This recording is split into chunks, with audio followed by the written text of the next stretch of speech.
Welcome back to our quick drawing tutorial series. In this video, we'll guide you through the process of drawing the eye in two distinct positions. One when the eye is looking straight ahead, and the other when the eye turns to the side without moving the angle of the head. In our previous videos, we covered how to draw the eye in profile and three-quarter views. You can find links to those videos below. As mentioned earlier, the upper eyelid always sits in front of the lower eyelid, with the eyeball placed between them, which means the eyeball should be drawn further back.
When the eye looks forward, the shape of the eyelids doesn't change.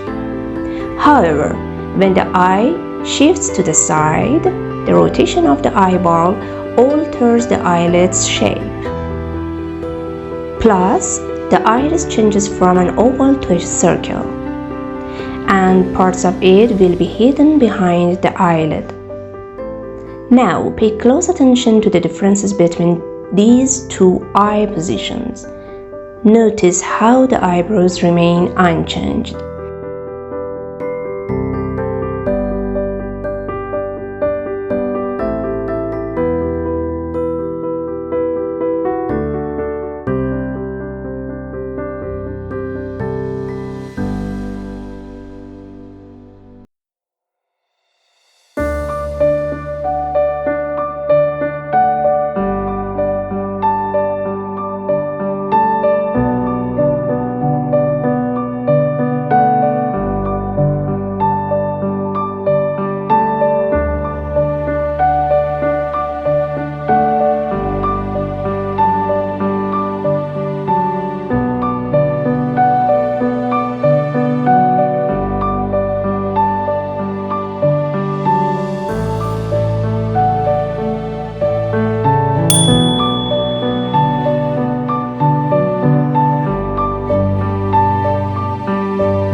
The same transformation happens to the eye on the other side of the face. The iris moves toward the side, which causes the eyelid to open up. So as you can see, while the facial axis remains unchanged, the eyeball rotates. And we've just examined how this affects the shape of the eyelids.